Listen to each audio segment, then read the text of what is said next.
Millions of people across the world stay up all night, sing prayers, and rejoice in the birth of a child who was born thousands of years ago. What is so special about this event that has captivated millions of hearts for centuries? Today, we are diving deep into the mystery of celebration and the divine joy of Krishna's birth.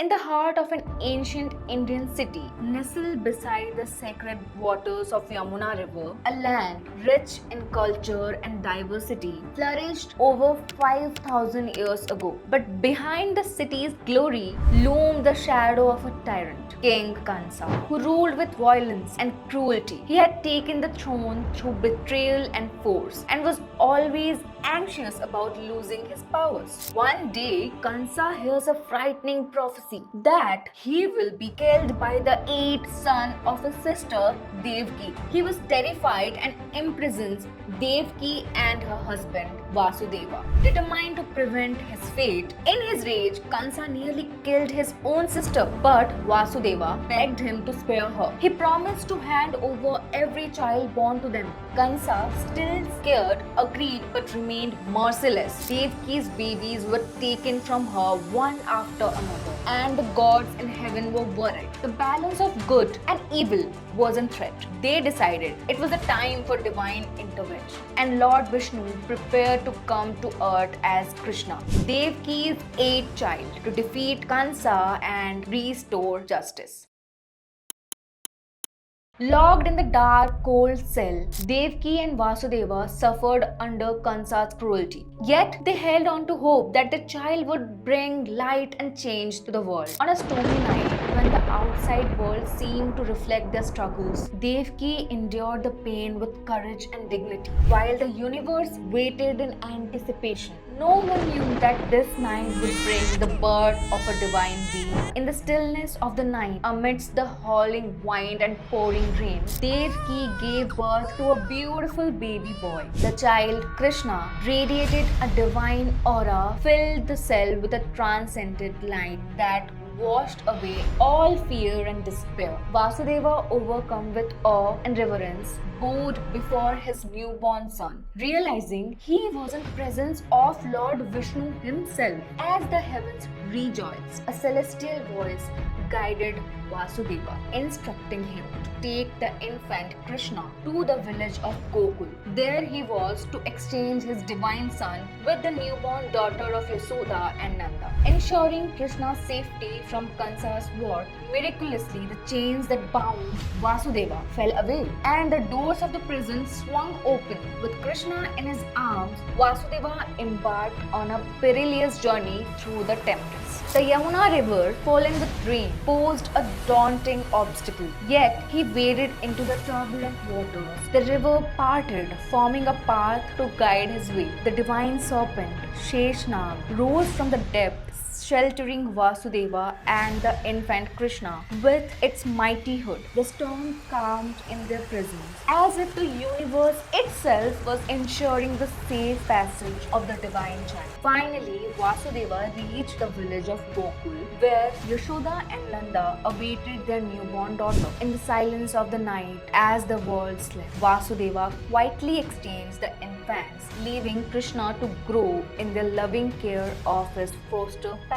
Kansa arriving to confront his fate, he was met with disappointment. In place of the expected son, he found a baby girl. Enraged, he attempted to eliminate her, but the child transformed into the goddess Yogmaya, warning Kansa that his destroyer was already born and safe elsewhere. With that, the goddess vanished, leaving Kansa reeling with the fear and confusion. Despite his ruthless actions, he was unable to alter the course of destiny.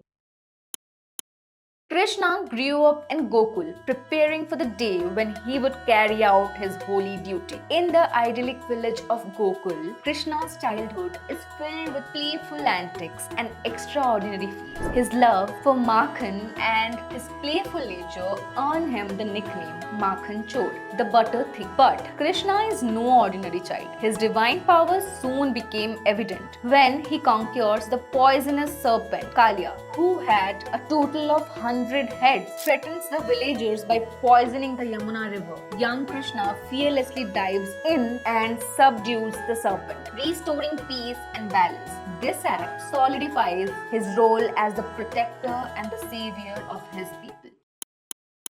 As Krishna got older, it became clear that his destiny was intertwined with Mathura, the city of his birth, where his journey began under the shadow of a tyrant. With his elder brother Balarama by his side, Krishna set out to confront the despot Kansa and fulfill the prophecy that had haunted the king for so long. Due to his anxiety, Kansa has set up numerous challenges to defeat Krishna. The king did not stop. He absolutely did everything to destroy the threat that he saw in Krishna, even sending fierce wrestlers to cunning traps. But none could match Krishna's heavenly strength and knowledge, and every challenge served only to highlight his extraordinary powers. One of the most dramatic episodes in Krishna's return to Mathura was the wrestling match organized by Kansa. Two of the king's formidable wrestlers, Chanura and Mustika, were summoned to challenge Krishna and Balrama. The arena filled with tension as the crowd watched the spectacle unfold. Krishna, with his unmatched powers, swiftly overpowered both wrestlers,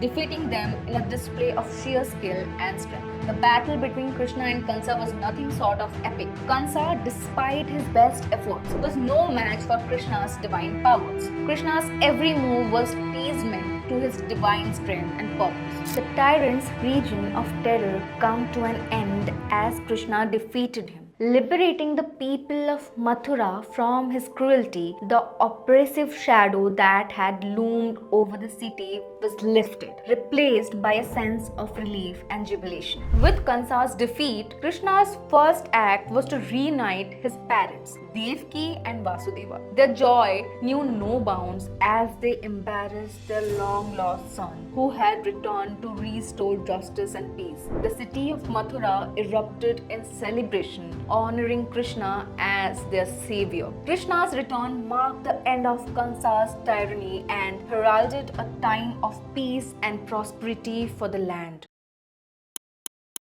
Today, Krishna Janmashtami is celebrated with great fervor across India and the world. This festival marks the divine birth of Lord Krishna and is a time for devotees to come together in joyous celebration. Homes and temples are decorated with flowers, lights, and vibrant decorations. One of the highlights of Janmashtami is the Dahi Handi celebration, where participants form human pyramids to break pots of curd suspended high above the ground. This tradition symbolizes Krishna's playful nature and his love for butter, reflecting the joy and enthusiasm with which his devotees celebrated his life. So, the next time you celebrate Krishna Janmashtami, remember, it's not just a festival, it's a call to awaken the Krishna within. And if you have ever wondered why millions celebrate this day with such devotion, the answer lies not just in the story of Divine Child, but in the